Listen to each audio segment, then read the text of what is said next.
Conversations with My Sister, a live talk experience with delegates, queens, and allies of the Miss Full Figure DMV pageant about the world of pageantry and various daily topics. I am Director Lorene Comer Ross, a woman full of ambition, passion, and a love for my fellow sister.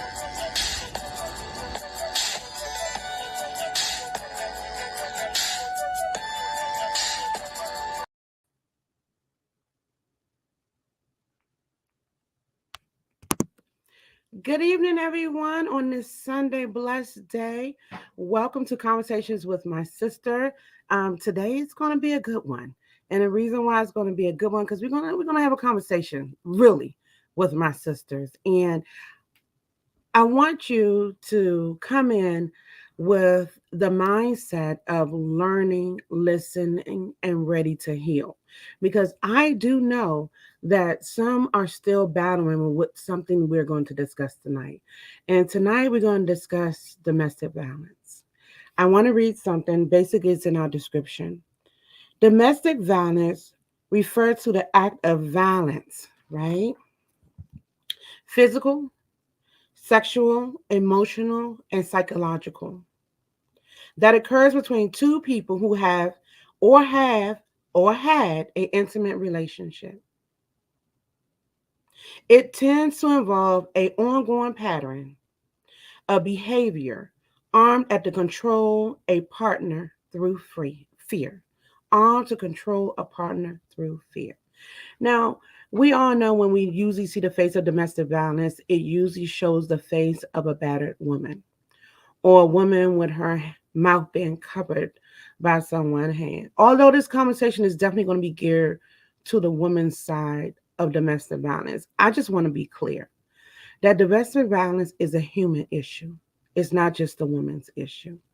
We have men that's also dealing with domestic violence. However, because they are silenced by masculinity, they're not really able to speak out. And then later on, we find out that they have been traumatized through domestic violence. So during this conversation, although again it's going to be geared towards the woman's side, let's remember our men who are also dealing with this issue as well.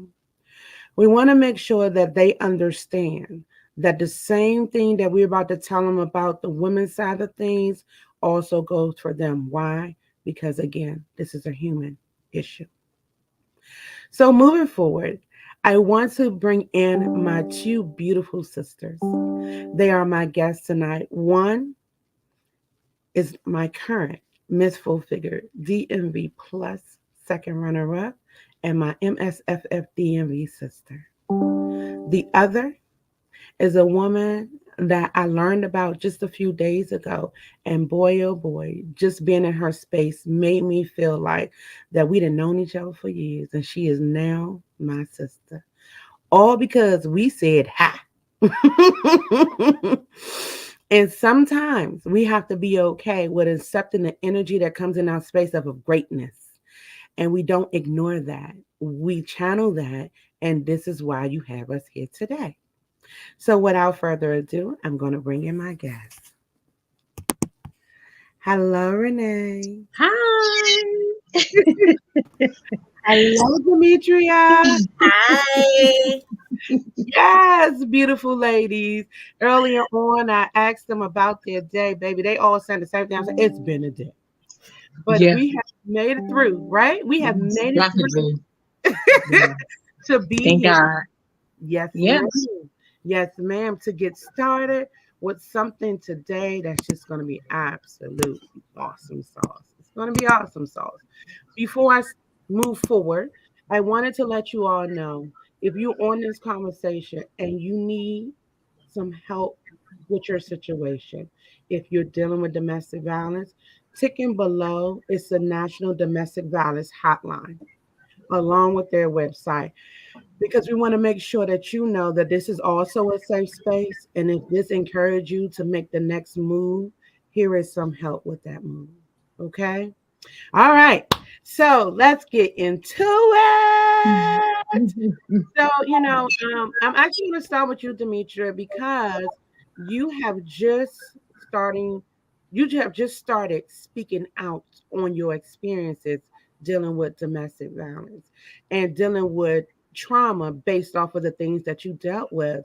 And as I know that these good people that's on here right now may not know that this first started by seeing someone who you love dear to you deal with domestic violence. Demetria, tell the people your name, where you're from, tell them where you at right now in your mindset, and give them a little bit of that story to get you to where you at right now.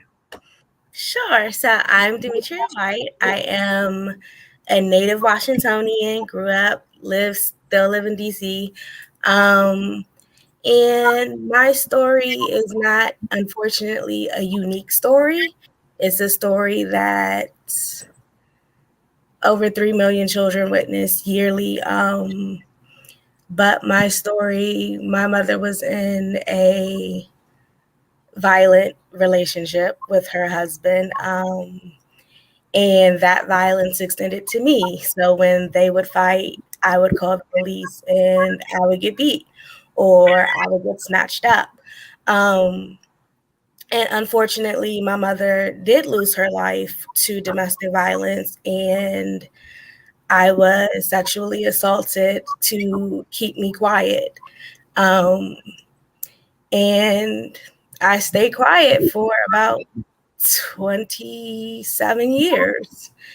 And it wasn't a secret. My family knew that it had happened, but they also wanted to make sure that they were respecting me and respecting my timing of things.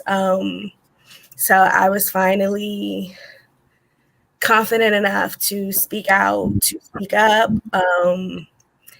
and we have been going from there. You know, I when I first heard that you lost your mother and the result of domestic violence, baby, it broke my entire heart.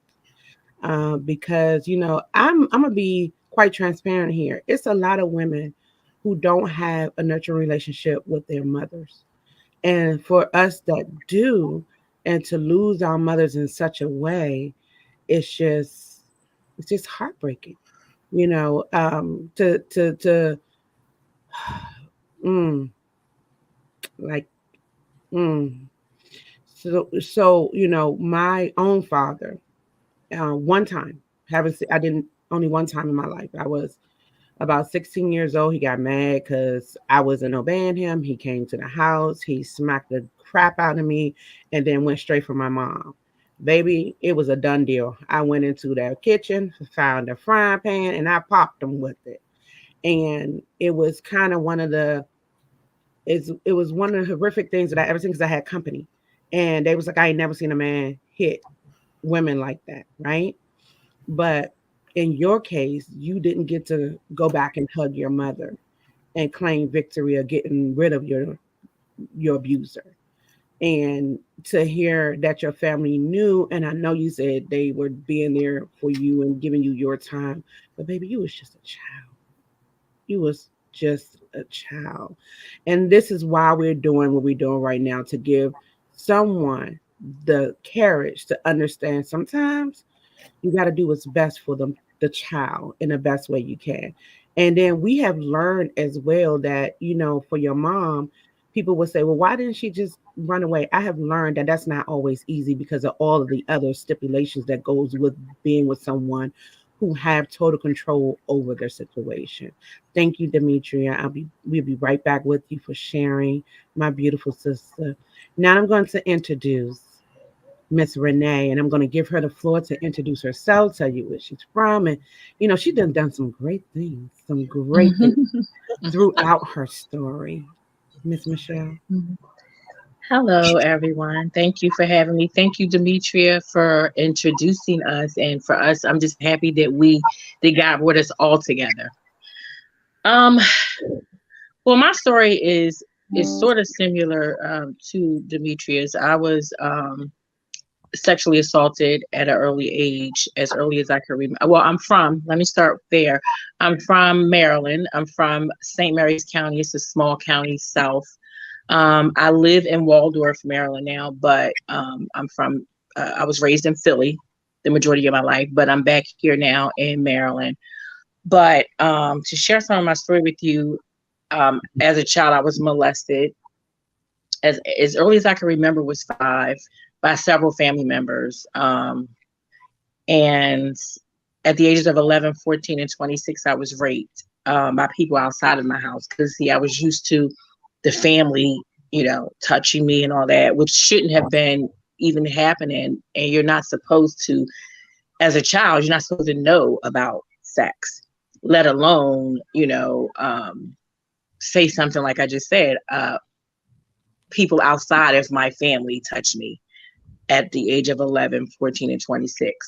Because as a child, as I mentioned, it was family members, more than one, that were constantly sexually assaulting me. Um, I, I was raped at the age of 11, which I don't really talk about a lot, but I want to mention this now because at the age of 11, although I had went through all of that sexual assault, at the age of 11 was the most brutal rape. I was raped by someone that was invited into our home, and a family member invited that person in, and they brutally raped me. They were like 5, I was 11. They were like 15, 16 years old. And I was in, the person told me to let them in. When they came, I let them in. I was sitting down watching television. And while that person was in the back room, they got up and came over while I was watching television and brutally raped me, um, and left afterwards. Um, the person that was in the other room, my family member, never came to help me. They never came to help me, And to this day, although I've healed from a lot of things, it's still a work in progress. But that was one of the things that really kind of still affects me, because I don't know, like, why, or did you hear, you had to hear me screaming and all that stuff, but why didn't you ever come? At any rate, I moved on. I got older. I did what I did, pushed everything down, just whatever happens in the house stays in the house. I couldn't tell my parents, because I was going to get in trouble if I did. So I had to do what I normally did, just, push everything down. I literally went into the bathroom and I soaked in the tub of blood. Never got treated at the hospital because I couldn't tell. So I took care of myself and I just dealt with it like I did everything else. And then eventually, like, time moved on and I'm just going through life. Things are happening. And then I finally realized that this is not right. Your family is not supposed to, this is not right. This is not supposed to be happening, when I got old enough to realize it. So time moved on. And then I eventually met this young man who was fine. He was really nice. He was a gentleman and all that. And I'm thinking in my mind, okay, this is it. He's going to take me away from all of this hurt and trauma that I endured most of my life. And he did for a minute. For about 2 months, about 2 months, he was just the perfect gentleman. And then I started noticing changes in him. He started being verbally and mentally and emotionally abusive to me. And I'm like, he just changed. And then the physical abuse came in. And when I honestly, and this has been a lot of years, but I honestly can remember it like it was yesterday.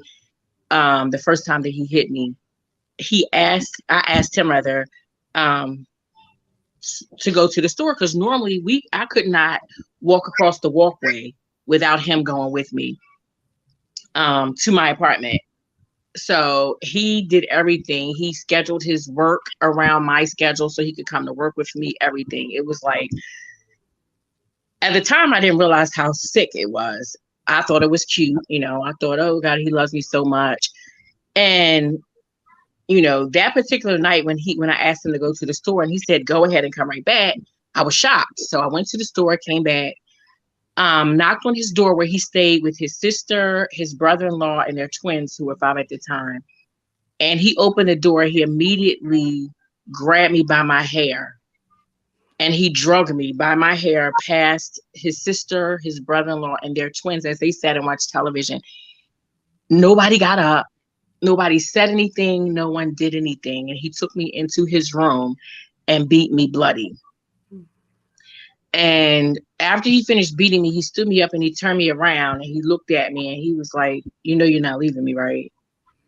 And at that point, I was so afraid. I said no. He said, "Good, because if you do, this is what's going to happen." He took a gun and he put it to my head and he pulled the trigger.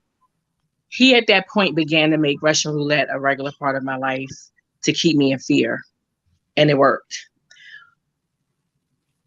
Anything this man told me to do from that point, I did it. I was so afraid of him. It was like I was a robot or something. I just wasn't myself. So now that everything is out, the cat's out the bag, now I see him for who he really is. The beatings started coming more often. Mm.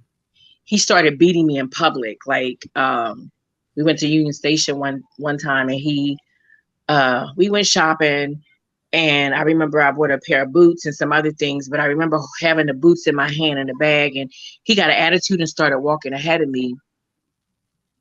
And some guy thought I was by myself. So the guy was trying to talk to me, and I'm like, "Please just get away from me," or whatever. He turns around and sees the guy talking to me, and he starts charging towards us. Only thing I could think of was to run. He said something to the guy, and he chased me down, and then he grabbed my bag and he drew back and he hit me in my head with all his might with my shoe box.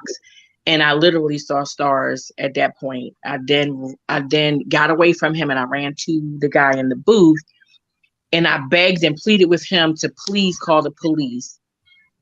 Um, my abuser then ran behind me and said to him, "I don't pay any attention to her. She forgot to take her medication today." Like I was crazy or something. The guy looks at me and looks at him, and I'm like begging. I said, "Please, please call the police. He's really beating me." And the guy said, "Look, dude, if you're going to leave, leave. I'm going to call the police." My abuser eventually left. The police didn't get there soon enough. My aunt beat them there. My aunt took me home. From that point, I was scared. I was so afraid because he told me, "If you call the police on me, if you leave me, I'm going to kill you. If you get your family involved, I'm not only going to kill you, but I'm going to kill them too. And if you call the police on me, I'm going to kill you." So at that point, I violated. So at that point, I'm like scared. I would get off work. I work late. I managed a restaurant and lounge. So every night when I got off, I would literally walk through my apartment because he would break into my apartment, looking through each room to make sure he wasn't there. And, a couple of days went by, he wasn't there. The third day I came in from work and I was feeling kind of confident, like, okay, they must have scared him off, the police. So I put my bags down and I walk back into my room.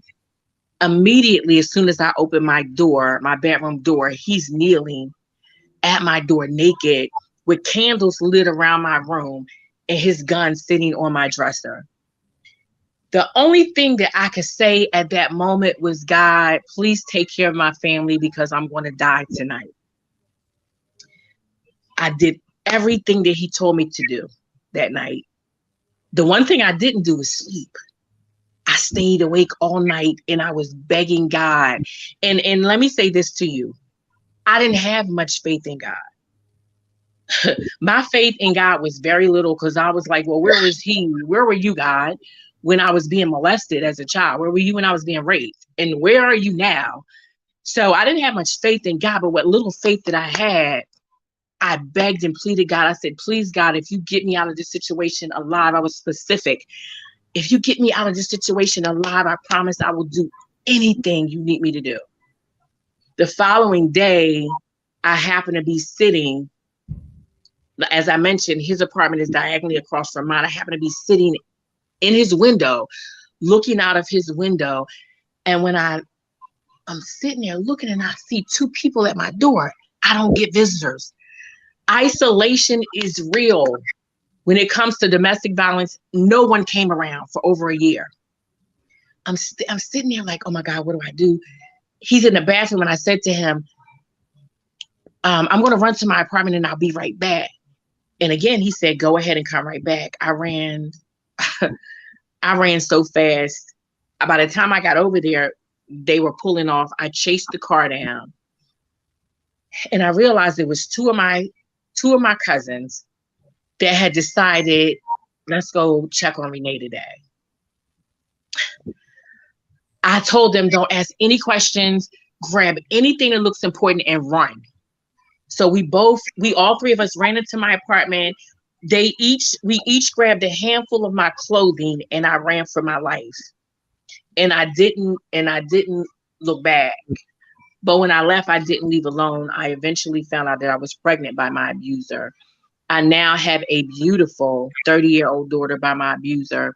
And as I sit here with you today, I also suffer from grand mal epileptic seizures due to severe blows to my head at the hands of my abuser. But I'm alive, though. I am alive. You are alive. You are. I'm alive. I'm alive. And I know for a fact that it's not for nothing, because you see, that day when they flew me away, I had 6 seizures in a row, and they lost me on the helicopter on the way to Baltimore shock trauma. And I know for a fact that God didn't blow air back into my lungs for me to just sit back and be quiet about everything that had happened to me all my life. So at that point, you know, God kept his promise to me, because remember that night when I said, please, I beg you, if you get me out of this situation alive, I'll do anything. He kept his promise to me. So I kept my promise to him from that point on. Like I said, I mean, I don't know if I mentioned this, but I am a national advocate against domestic violence and sexual assault. I'm a national award-winning speaker. I have my own nonprofit called Pain to Purpose, which helps women and children who are displaced due to domestic violence. I was asked to come to the White House by Vice President Biden for the It's On Us campaign against sexual assault.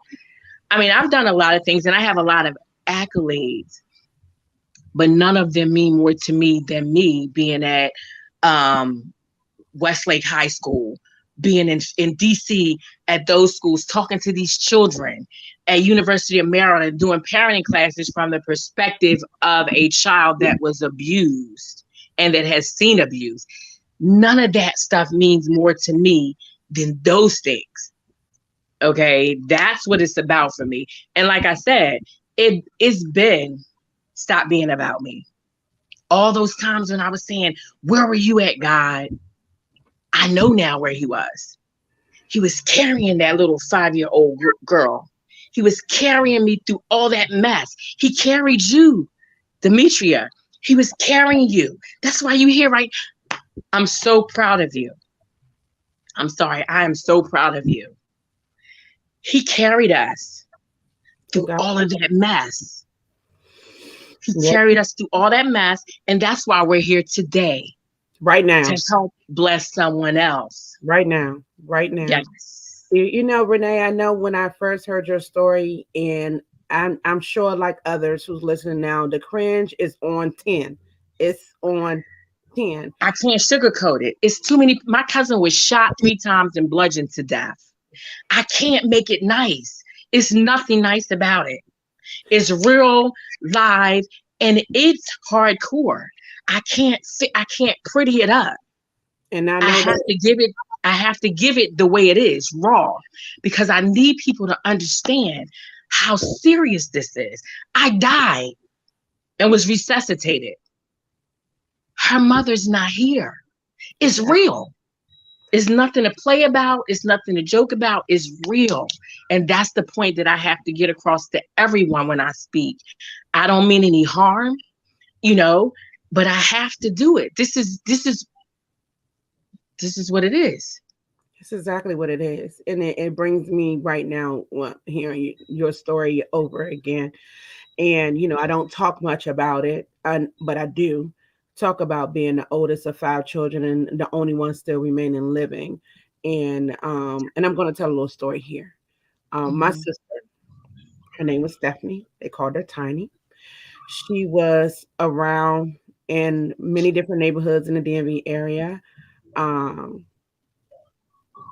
Long story short, my sister went missing for some time, and my mom and I was used to her, going about her way, doing what she wanted to do, until we got a phone call that said that my sister was found, stabbed to death, and put on fire, and was raped, and Mm. see the cemetery. So to this day, we have not found her, the person who murdered my sister. But my mom, before she passed, believed it was someone she was dating, who and it turned upside down.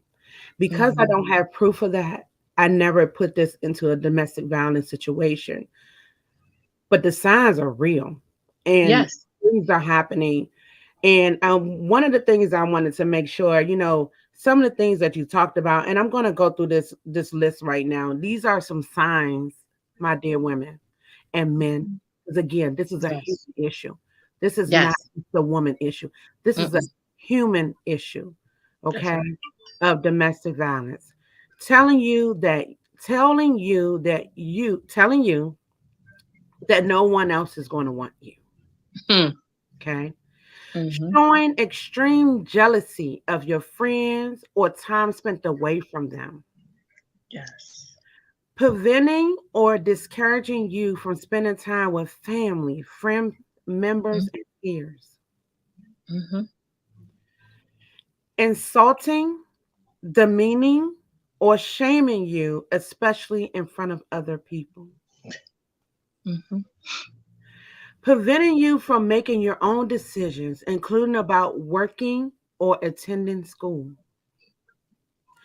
Controlling finances in the household without discussion, including taking your money or refusing to provide money for necessary necessities. Mhm. Pressuring you to have sex or perform sexual acts that you are not comfortable with. And ladies and gentlemen, let's be very clear. This is also happening in marriages and Yes. relationships as well. Because you are married to someone and you do not feel like having sex that night, you don't feel like having sex that night. That's They right. do not have a right to take that away from you. They do not have a right to take that away from you. Pressuring you to use drugs or alcohol, Mhm. intimidating you through threatening looks or actions, Hmm. insulting your parenting or threatening to harm or take away your children or pets, destroying your belongings or your home. And babies, that's just a few things. Right. And many times over, I said this earlier, how we talk about, well, why don't they just leave? Why don't they just walk away? Demetria, do you mind speaking on seeing why your mom didn't just walk away? So for my mom, it was early 90s in DC. So, I mean, unfortunately, there weren't programs like there are today. But one of the big things was shelters back then. If you were of school age, you didn't stay with your parent, you went with the other school age children. So, one thing for my mom, that was a non negotiable. She wanted her girls together with her. Um, but also, my mom didn't work. My mom stayed at home.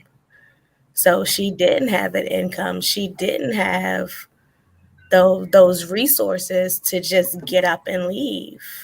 She had friends. I mean, of course, we had family, but we didn't see our family that often. Like we saw them holidays, and that was about it. It wasn't like my aunt and my mom would talk on the phone, but it wasn't like a, oh, we're going to go see them or we're going to go hang out with them. And unfortunately, one of the things that her killer, her husband, would say to her was he was her God. He was the one that she worshiped. He was the one that made the decisions for her. And I mean, unfortunately, and even today, unfortunately, those resources aren't there. We have shelters, yes, we have these things, but also the funding isn't there.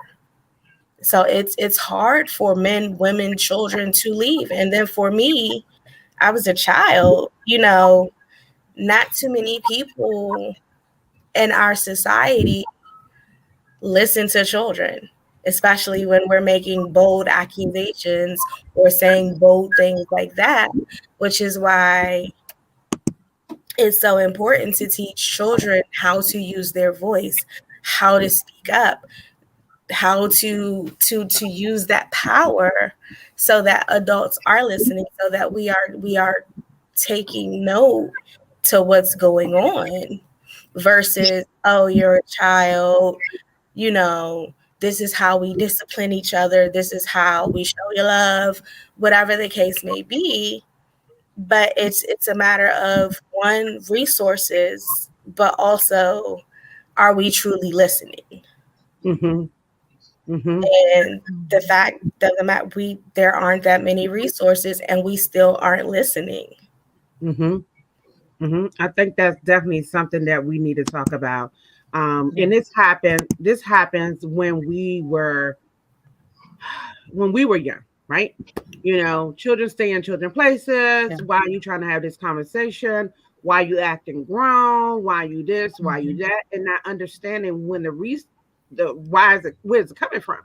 Why is this happening? I know, Renee, I know you talked about once this all happened to you, you start to become a little promiscuous out in these Hmm. streets. And Hmm. it was based off of what you have already been exposed to. Can you talk a little bit more about that? Yeah. I felt like, because at first I'm from a little country, like I said, Southern Maryland. So I was country, I was country, and I was quiet and shy. That was the little girl that I was. And then all of a sudden, I started changing. The dress code changed. But my point is, people are quick to say she's so hot. She's so grown. My grandmother used to say mannish. Listen, pay attention to your children, because she's not hot, grown, and mannish for nothing. Nobody paid attention to me. When you see that transformation, ask questions. I didn't go from this little innocent girl with ponytails and shy and reserved to this, I don't care, wearing tight jeans and all that, out of nowhere. It didn't start from just nowhere. And no one asked. Mm-hmm. No one asked any questions. I'm going to be honest with you. 2012 was the first time that my family knew anything about anything that I had ever endured in my life. I carried all of that mess from the age of 5 until 2012. And I, at that point, was so full, I had to release it or I was going to go crazy. Mm-hmm. That particular night, God said to me, "You need to open your mouth now." I couldn't sleep. I sat up. I could not sleep. I got on Facebook. I had never made a page before in my life. And I made this page, Domestic Violence Love Don't Hurt. That's what it was. I spilled everything that ever happened to me in my life on that page that night. Everything. My family's up in arms. They like, oh my, I'm telling all the business. And I did not care at that point. That was the most freedom I had felt all of my life. Mm-hmm. That second that I dropped that bomb and I just left it there, everybody's calling me, everybody's texting. People are saying, "Oh my God, Renee, you're always smiling and so happy. I would have never known that you went through all of that." Some people were saying, "I went through the same thing. I don't want to talk about it right now, but thank you for the platform. So when I'm ready, I have some place to come back to. I did not care. I didn't care about how my family felt. At that point, it was about beginning to heal myself. And let me say this to you, that was the very beginning of my healing. Mm-hmm. Me releasing all of that mess. That's where my healing started. Mm-hmm. So at that point, it just went, people started calling me to be on their radio show, their TV show, their talk show, this, that, and the other. And the more I shared, the more I healed. Yeah. Yeah. The more I share, and let me say something. Let me say this. People are cruel. I'm talking about sisters just like me would say things like, oh, she's crying. How can she help anybody to heal? Of course, if you have been traumatized since childhood, and you just now, like you just walking a walk. You don't. It's no, no book that gives you instructions on how to heal from molestation, incest, rape, abuse, whatever, and so on and so forth. There's no instruction manual No. to teach you how to heal or to move forward. So I just was moving. God was moving me how Mm-hmm. he wanted me to move. And that's exactly what I did. To this day, I will say this, and I want to say this right now. Don't let anybody pigeonhole you. Mm. Don't let anybody tell you how long it should take for you to heal in any of your processes, whether it's rape, domestic violence, whatever kind of trauma you dealt with. Don't let anybody guilt you or shut you up, because at that point, that's what I felt like was happening. They wanted to shut me up. They Oh wanted to shut me up, yeah. but they couldn't, Right. Right. because I didn't come this far. God didn't blow air back into my lungs for me to shut up. Like I said, my feelings was hurt because I'm like looking up to these people. They've been dealing with domestic violence for 10 and 15 years prior to me opening my mouth. So these are people I'm looking up to, and I'm feeling, I'm like, oh my gosh, I'm actually around all these people that have survived and they're doing all these great things. And then they crush my heart by saying these things like, how can she heal somebody and she's over there crying while she's sharing her story? You can't go heal first and then come back and share. No. Since 2012, I was crying. And if I feel like crying today, guess what, sis? I'm I'm a going to cry. right. I'm going to cry Come because on. it does not define you. It does My not. tears don't define how far along I've come. Like I said, it's many layers of Mhm. my situation. Is rape, incest. I'm talking about close family members. So I have many layers to my stuff. So how dare you try to Right. tell me how and when and how long? And I don't know. I don't cry like I used to. No, and not at all. Because for one, I need people to understand that they can come through this and be okay. I'm okay. But it may be one day you see me on here with the ugly cry. But so what? Yeah. So what? Look how far. Check my resume. And I'm not trying to brag. I'm not even that person. But check my resume for everything that I've done. I could have easily. I'm gonna be honest with y'all. Can I be transparent? You can be Listen, transformative. I was 2 steps from swinging off a pole. I already had my dance name made up, Chocolate Thunder. I could have took any route. I could have been a drug addict. I could have been an alcoholic. I could have been shaking my whatever. But I chose to take all of that pain that I endured and turn it around and put it into something positive Yes, to ma'am. help other people. Ignore the negativity. Do what you got to do. This is not about me, ain't about them. It's about us doing what we can do to help whoever else we need to help. Period. You said it well, Seth. I talk about well, I think we had a little conversation on that. I'm gonna rekindle that conversation. You know how we here. You don't look like you've been through anything.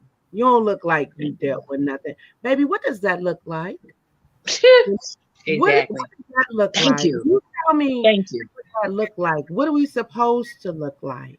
What does And heal look like? what What do does heal look like? really, unless you know, especially like, okay, you've been punched in the face, you look like you got punched in the face, and then you healed, right? Right. And then you look Mm-hmm. at, oh, you don't look like you've been through some, you know what? I have learned, and I'm sure that plenty have learned, you get scars and they heal. And it's Yes. the way you treat them scars Mm-hmm. is how they're going to heal. Is If you how they're don't gonna treat heal. That's those right. scars, if you don't do what you need to do to make sure that they're maintained for proper healing, then you're going Mm-hmm. to get a mark that you don't want, or you're going to get an Exactly. ugly mark that you can't necessarily get rid of. Right. And when you do the work in your healing, because Mm-hmm. we all know that someone will tell you just pray on it, and what you did, and you was being very specific about your prayer. But God said Mm-hmm.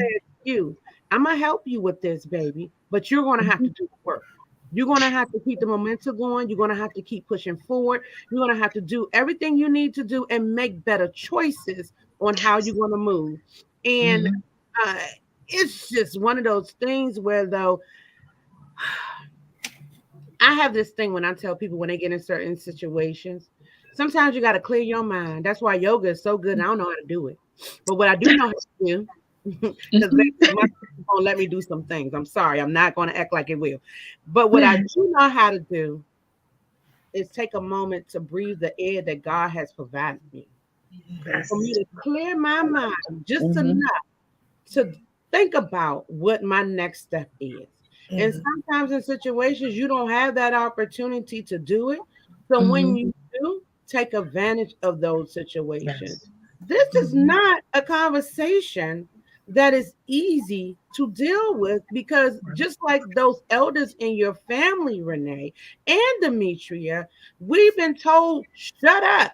You Mm-hmm. don't tell nobody nothing outside the household. So when you took that step to make that Facebook page, baby, you done just made some problems because now Mm-hmm. everybody that they lied to who saw it from the outside saying, I knew it. I told you something was happening there. Nobody was Mm-hmm. listening to me because I Mm-hmm. can tell you, somebody saw it on the outside, Mm-hmm. right? And Mm-hmm. they came in, they say, this look a little strange. And they said something to these elders in the inside. And they was like, nah, that's not what it is. No, Mm-hmm. it's nothing at all. He looking at her a little off, if you ask Mm-hmm. me. You know what I Mm-hmm. mean? I don't know why he looking at that baby like that. Or she Mm-hmm. in the corner, ain't that your aunt? Why is she over there packing that plate for her husband and she's sitting quietly and she ain't ate nothing yet, but he's eating his meal? Mm-hmm. Okay, because she been told you sit here until I finish eating my meal, then you go get your meal because it's Mm-hmm. another sign of controlment in front of the family. Yep. You know, Yes. it's signs that you see that people see, but the culture is so embedded with so many Mm-hmm. things that are not healthy for us at all. And I can't even say Mm-hmm. culture anymore because abuse don't have no color. No, Abuse don't have no color. definitely All not. all type of women, all type of men are dealing with this. Mm-hmm. All type of women, all type of men are doing. I thought it was important to have this conversation from the moment I met you, Renee, because I believe that using our platforms that we have to give to our community in all ways, not just Yes. not just giving little toys on Christmas, baby. No, no, Mm-hmm. no. That's Not right. just giving the dinner. What about the family that dinner going to and them children are inside of a house that's been very abusive? Whether it's Yes. the mother or the father. Have we put Mm-hmm. out a discussion out there to let them know, look, listen, if you want to take the chance at this moment, because we already know, as someone has told us, the abuser know where all of the safe spaces are at in the public. Okay. Because they're able Mm-hmm. to get the same information we're able to get, right? The Mm-hmm. survivors that get through this usually have a Harry Tubman kind of family chain, honey. You Hmm. ain't finding her. Yes. You won't get That's nowhere right. near her. So I'm calling Yes. to our community to say we need another tunnel. Okay. Mm-hmm. We need to be Mm-hmm. okay with giving our members of our family who's dealing with abuse another option to tunnel out of Mhm. that situation. Mm. We need to find a Mhm. way to be there for them 100%. Okay? Mhm.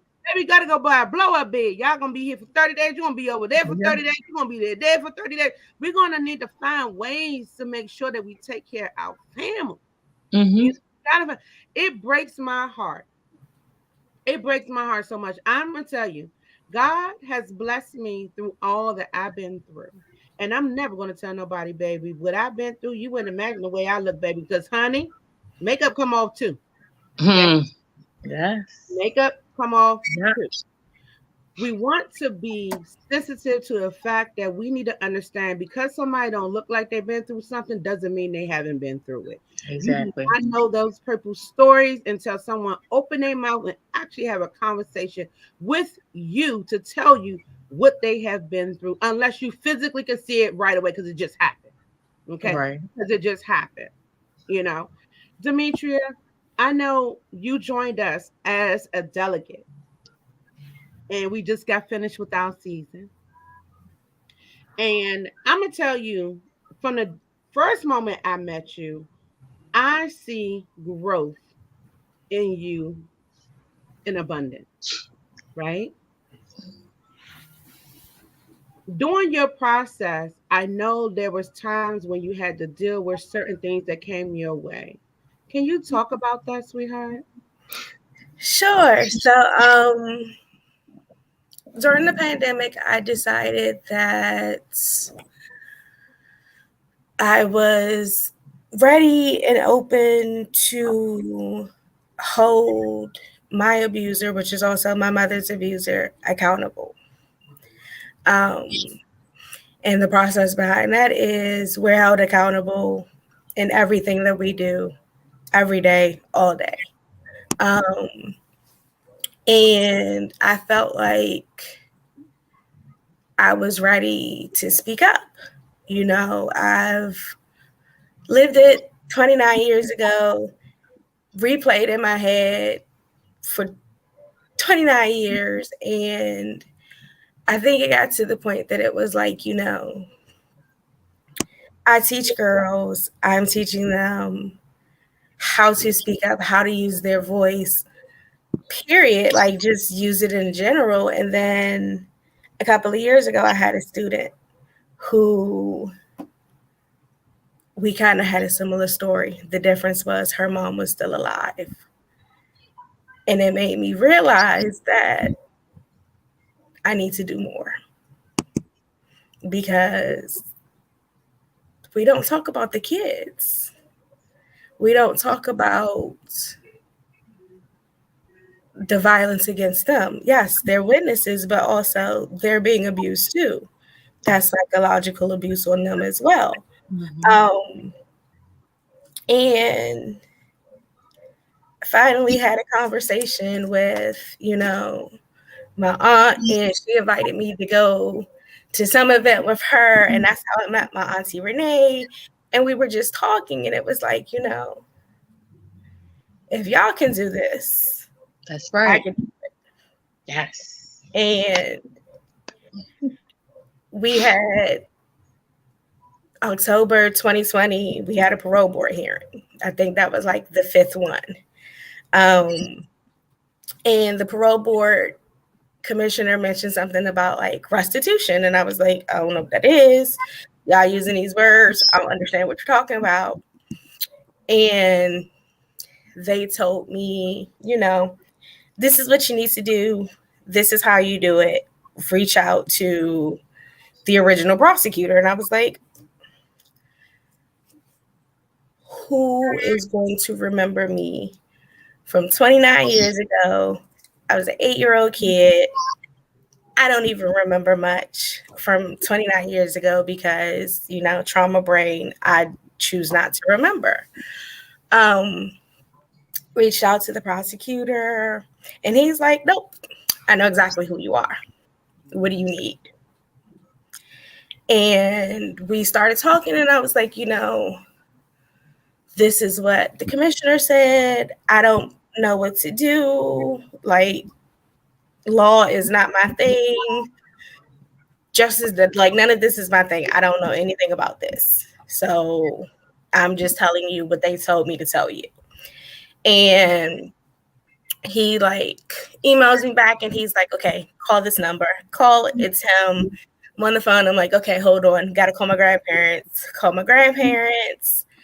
And it literally was like, okay, we're doing this. We are bringing this man accountable. And then like everything's happening. So needless to say, I currently have a civil case against him because unfortunately during the pandemic, DC changed their statute of limitation laws from the age of 40 to 35. So if you are a child victim and you are under the age of 35, you still have time. Um, but what happened for me is that the person is just so cocky and full of himself that it's literally been a game of cat and mouse where it's like I say something and it's like, oh no, it couldn't have happened like that. Like recently we had our 6th parole board hearing, ironically on my mother's birthday, September the 1st. And it was literally like, they asked him what happened, how did all of this stuff happen, and it was like literally like the killing of my mother was a joke. It was her fault that she died.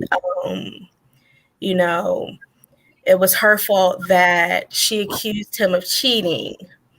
And so because she accused him of cheating and he shoved her and she grabbed apparently a butter knife for protection, that he had to shoot her in the head 4 times close rank range, beat her over the head with a pipe, and then stabbed her 27 plus times in her torso.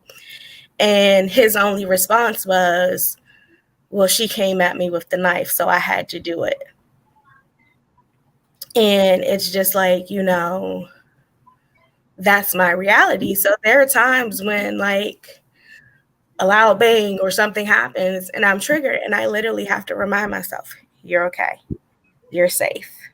This is okay. But during the pageant, it was like, okay, decided to do this pageant, step out, break out of my shell. And then it was like, okay, pageant, deposition, parole board hearing, pageant date. And it was just like, I don't want to do this anymore. This is a lot. And it was like, and God was just like, but look who's watching. And at that time, my students were watching every step of this process. And they know part of my story. They don't know the entire story because it's definitely not an age appropriate story. But they know my story. And they were watching. So I owed it to them to do full circle. And here we are today. Yes. Let me tell you something, sweetheart. I'm giving you a huge hand clap because I understand when things are not easy. Not easy, right? And I know you said this is not an age appropriate story, but baby, it is. Unfortunately, we got children, like you said, you had a student that was going through something very similar. And this is where we have to change certain things because someone who currently hearing your story right now, who's probably a child and logged in too because they know who you are, going, oh my God, if my teacher can do this and she dealt with this for so long, then maybe I can do this. I can find a way to say something for someone to be able to help me because I'm dealing with something like that as well. I think the way we have conversations with our kids may be different than what we would have with an adult.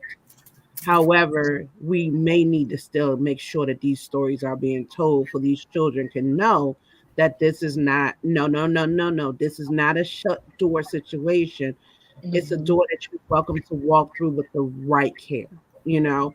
So Mhm. I applaud you on everything, Demetria. I applaud you, Renee, on Thank sharing you. your story and being an Mhm. advocate, honey, and continuing to push through all the things that comes up as a barrier, baby. No barrier will hold us down. If we That's keep right. making these type of connections that we making amongst each other, just being the understanding that let's use what we have to do what we Mhm. need to do to be a part of a healing of our community as a whole, Yes. as our human, as a human race as a whole, Mhm. to try to take care of each other. Renee, quite quickly, I want to mention that you are an author and you Yes. have 3 books that's currently already up on Amazon, correct? Yeah, well, I have two books on Amazon now. My third book will be out October 31st. This October 31st is up for pre-order now. Um, the second book is a bestseller, but my third book is with my mentor, Mildred Muhammad. Um, yeah. So, and I'm working on my life story, which will be out next year, 2000 October of 2023. Sister, I Yeah. see nothing but beautiful, great things for both of you, sisters. Thank you. And all things that can come your way. You just maintain what you have already continued to do is keeping your momentum. Scream when you got to scream, babe. You got to go outside in the middle of the street and just scream. You do what you got to That's do right. to continue Mm-hmm. moving the way you need to move. Because, baby, Mm-hmm. I do. When I have moments that I really need to hone some stuff in, I Mm-hmm. let it out. I don't hold stuff in, but I That's also know right. I'm not going to let certain circumstances change the person that I am to That's make right. other people comfortable. And that's what we have Mm-hmm. to do right now. We have to make some people uncomfortable Mm-hmm. for them to understand that we're coming full force to make sure that we take care of our community. This is Mm-hmm. something to start the conversation. Better yet, continue the The conversation. conversation. It's That's right. Domestic Violence Awareness Month, right? But Mm-hmm. domestic violence go 365 times a I mean, all Yes. day Yes. long. Yes. There's no minute that actually stop when someone is dealing with this in its Mm-hmm. entirety. There's no minute that stop. 1 minute to someone who's getting they behind beat is like forever. Yeah. Okay. If you think Yeah. about, we think about, somebody literally doing what they're doing. We talk about it when we was young. We're fighting. You look at the fights that they fight professionally. You like he been getting his butt whipped for. I don't think I Oh can. wow. I don't even think I can take that. And then you know what? We have abusers who don't even touch the people that they're abusing. Mm-hmm. They're mentally Right. destroying them. So we have to Mm-hmm. get away from what someone's going to look like if they're Right. dealing with this particular situation. We have to get Mm-hmm. with being an open vessel for someone who needs us. And if that person is you that need us, that need us, do Yes. know. Reach out if you That's can. right. Reach out if Mm-hmm. you can. Start mapping out some things for yourself. Start Mm-hmm. mapping out things for yourself because people will be willing to help you, but you got to be sure you're going to want to be helped. And that's Right. the mental condition that you have to put yourself in because Mm-hmm. that person will continue telling you that you're not worthy of that. And you Mm-hmm. are one of our, excuse me, affirmation for Miss Full Figure DMV is to tell every woman that you are beautiful. You are worthy. And baby, you are definitely enough. And that is for you as well. That means you have to turn those words to eyes. I Mm-hmm. am, I am, I am. Ladies, Yes. before we end this amazing conversation, I'm going to give you an opportunity at this moment to give some final words to someone who just might need that extra push. I'm going to start with you, Mm-hmm. Dimitri. I would just say use your voice. Use it. Like, it's scary sometimes. Your voice will shatter. You feel uncertain, but use it. Because if once you start using your voice, you get attention. Mm-hmm. And once you have that attention, it's you can change. You can change the things that are happening. You can save someone else. So That's use right. your voice. Just use it. Use your Mm-hmm. voice. Sister Renee? The one thing I want to say, first of all, I want to again say to Demetria that I love her very much and that I'm so very proud of her. I mean, and I've known her for years, and I just want to jump up. If I could get my big behind up and click my feet together, I would right now. I'm so excited for her. I am that she is here. Mm-hmm. I knew it would come because she was always so quiet and reserved and just always the sweetest person ever. But she's now that weight has been lifted. Now she's getting ready to start that run that those miles.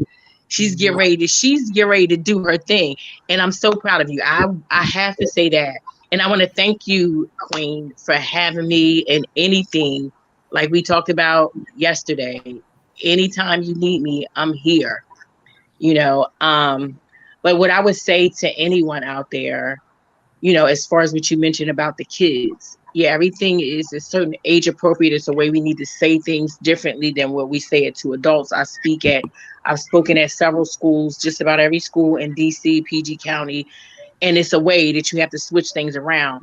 But a lot of those children I talk to, I noticed that the ones that had the behavioral issues, the ones that were making all the noise in the class and was laughing at things that I was saying, at the end of my me sharing my story, this one particular young man I can remember came up to me with tears in his eyes. And he said to me, "Can I have one of your cards so I can give it to my mother? Because my mother is going through what you went through." And that's what we need to pay attention to. Pay attention to the kids. Don't just say, "Oh, he's so bad." Send him to the office. "Oh, she's so grown. She's so hot." Pay attention. Ask questions. Those are the ones that need to be loved on a little bit more Mm-hmm. because you don't know what they're going through at home. Mm-hmm. So that's what I would say. Pay attention to the children Mm-hmm. because they are our future. Mm-hmm. And if we don't help to start healing them now, can you imagine? Hmm. But yeah, that's what I wanted to say. And I love that ending on that. It's learned behavior, everybody. Hmm. It's learned behavior. And Hmm. we have to be the change that we want to see. It's learned Exactly. behavior. If these children Hmm. are learning in a household, what do you expect for them to do differently? It's learned behavior. Behavior. So Hmm. let's teach them something different so we can not have adult abusers that stored, dealt with it when they were young, and only understood what they learned. And that's basically what it started at, because each human started off as a child. And those Hmm. 18, 19 years of our life, it, it's a map for the remaining however many years that we live. It is something else. But the shortest time of our life, which is us being adolescents, is what Hmm. affects us throughout our adulthood. Ladies, Exactly. I love you both Love very, you too. very much. Love it too. It's just so easy to give some love, right? It's easy to give some love. And Definitely. I definitely appreciate you taking the time, because I believe your time is your most valuable asset. No matter how much somebody pay you for it, honey, they can That's never right. reach what you really are worth. Okay, That's so right. it's the most Hmm. valuable asset that you have, and I appreciate you spending it with me tonight on this very much needed topic, a survivor Hmm. story of healing. And ladies, I appreciate you sharing your journey with us I really, really do. Thank you so much. So we're gonna say good night, everybody, and I'll say good night to our Good night. ladies. Ladies, thank you, Good thank you, night. thank you. You're We will welcome. Yeah. soon. Yes, yes, Mhm. yes. Let me tell y'all something. If you didn't get to watch the entire live, I'm going to encourage you to push play and sit back and really listen to the conversation tonight. And there I go with that breath that I tell many people to take, because this took me back to some things that I really never really looked at as closely as I looked at, recently. It is definitely a journey of healing for those who are going through it directly, those who are going through it, who's are next to it, whether it's your children, your friends, or your coworkers who see you come to work, battered or bruised or emotionally unavailable. Let's do ourselves a favor and become a tunnel for those who need our support. Our information, the information for the National Domestic Violence Hotline is still ticking along the bottom. I want to thank you for joining us tonight. And if no one else have told you today, at this moment right now, I'm going to tell you, I love you because God said we should. Have a wonderful evening, everybody. Good night.